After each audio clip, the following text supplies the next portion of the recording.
He is an extraordinary man, a wonderful man, such a one indeed as the world has never before seen. His wisdom, his comprehensive mind, his practical knowledge, but above all his openness, candour and sincerity have no parallel in ancient or modern history. Hello, I'm Chris Williams.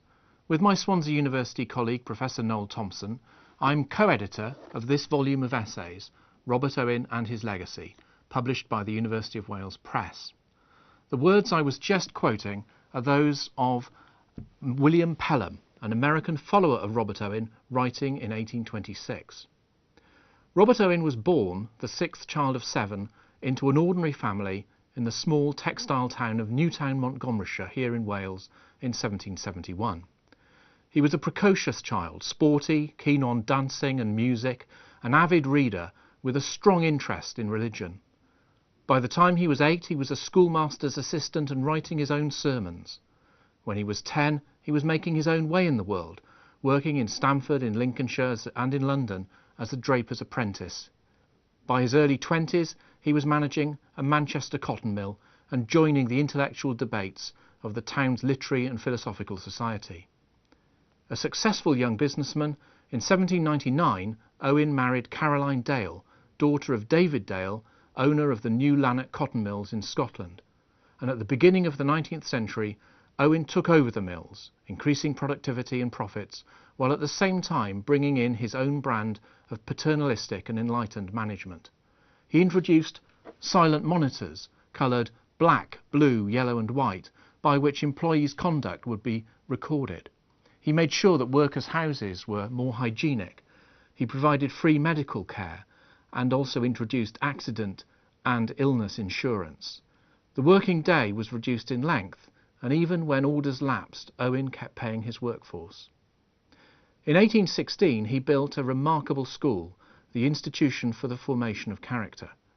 Handsomely equipped, this state-of-the-art visual aids a teacher-pupil ratio of 1:18, and it taught not just reading, writing and arithmetic, but botany, civics, geography, geology and history, ancient, modern and natural.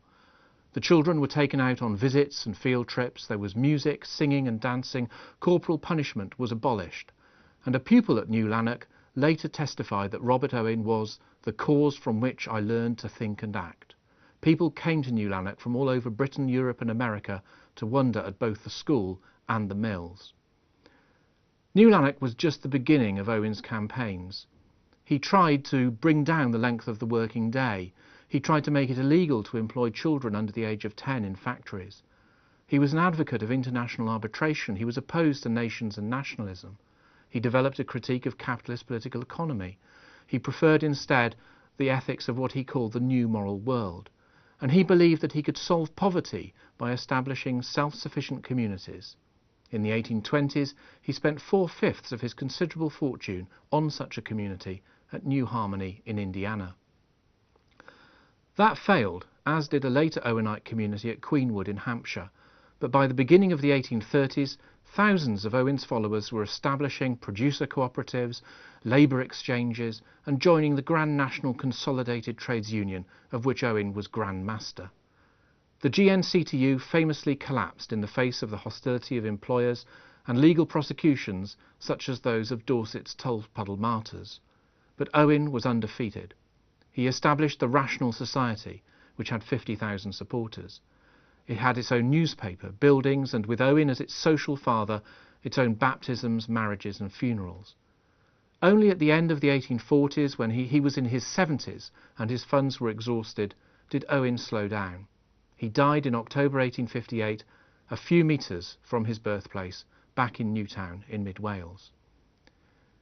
In 2008, 150 years after Owen's death, Noel Thompson and I organised a small conference at Gregunnog, the University of Wales's residential conference centre, which happens to be just outside Newtown.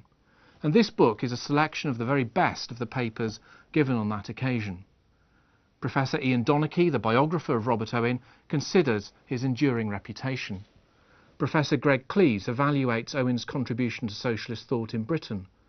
Lorna Davidson and Jim Arnold relate the story of New Lanark, today a World Heritage Site. Dr. Frank O'Hagan and Professor Robert Davis look at Owen and education and Owen and religion, respectively. And Noel Thompson examines the role of the consumer in Owenite theory.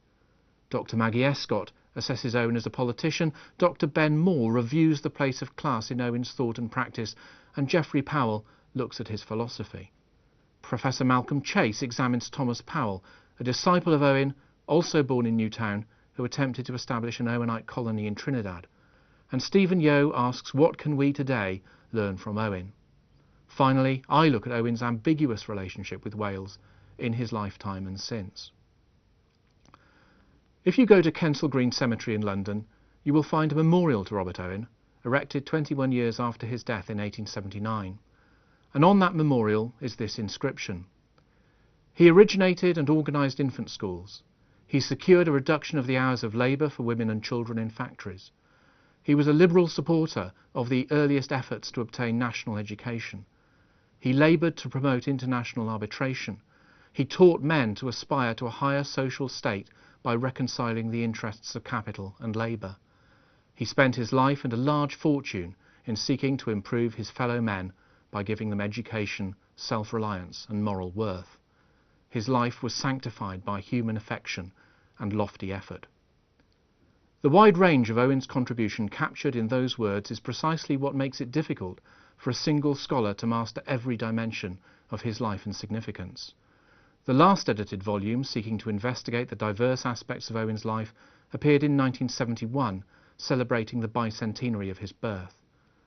Scholarship on Owen has not stood still in the interim, and Robert Owen and His Legacy distills much of that new work in order to review and reassess just why Owen, a man of the 18th and 19th centuries, continues to be a fascinating and inspirational figure in the 21st.